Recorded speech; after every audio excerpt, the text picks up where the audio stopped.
Who would have thought Uncle Lai was a political cop? Talk about a plot twist, no wonder HQ rushed to verify his ID.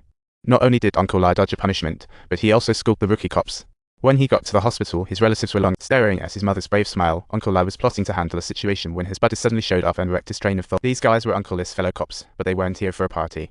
Turns out the prosecutor's office found a stash of cash in his desk. They also found a little notebook documenting officers taking bribes, and they wanted Uncle Lai to take the fall, but he just burst out laughing. If today was a bad luck summit, Uncle Lai was ready to blow. He told his colleague, Big Jueng, that if he went to jail, everyone might join the party. Big Jueng was furious, so everyone stepped in when tempers flowed. Uncle Lai was handling a funeral, better wait till it's over. Just then, his sister told him it was time for Mom to enter the coffin, and everyone panicked and bowed out. But halfway out, Big Jueng turned back and slipped him a hefty sum. They might have just had a big fight, but Big Jueng was a truly good. Just as Uncle Lai was about to shut the door, he got a text from Big Jueng saying the prosecutor's team was on their way and might search his car. Uncle Lai was about to faint from panic. He had no time to deal with the situation, but just as he was formulating a plan, he suddenly noticed the ventilation duct in the room, and upon peeking outside, he discovered it led to the outdoors. An ingenious idea sparked in his mind. Uncle Lai reached the duct exit, pulled out his daughter's toy soldier, tossed it into the corner, then asked the manager for some time alone with his mom. The manager happily agreed after pocketing some cash, but only allowed him 15 minutes. He looked at Uncle Lai's balloon and asked, "What's with the balloon?" Uncle Lai replied it was a gift for his daughter. Bless the manager, he bought it. But as soon as he left, Uncle Lai covered up the room's cameras and quickly locked the door. He then opened the vent, spotted the toy, and only needed to remote control it out to drag in the nylon rope and the bodice rope. But halfway up, the toy soldier suddenly made a bang sound that nearly made Uncle Lai jump out of his skin. He quickly hit the stop button, but he only had 10 minutes left. Time was running out. Just then, the staff outside noticed something off and had to alert the security office. Uncle Lai urgently checked the surveillance, hearing the door handle turn. He knew he was done for if that door opened. But the guard outside forgot the keys, giving him precious time. Uncle Lai looked around. His eyes landed on the cross around his mother's neck.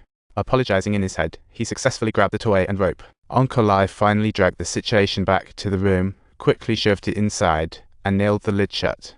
He reset everything, but suddenly heard a noise from inside. He checked his pockets and listened closely. It was his phone ringing. He wanted to grab it, but he heard the manager's footsteps outside. Uncle Lai panicked. How could all his hard work end in such a rookie mistake? He sat despondently in front of the locked room. The manager told him it was time to leave.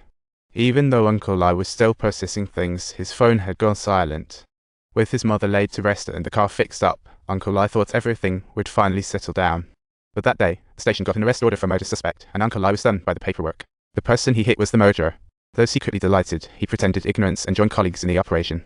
The suspect's place was empty, so the captain ordered them to search for clues. As Uncle Lai rose, he saw the little dog from that night. Thank goodness dogs can't talk. He followed the dog and found the road around the suspect's place unfamiliar with tire marks, obviously a crash site. Uncle Lai quickly squatted to look for evidence when another cop arrived. Knowing he was a colleague, the cop said they received a report a few days ago about a hit and run here. They came for evidence. Uncle Lai asked who reported it, but the cop said it was anonymously by a witness.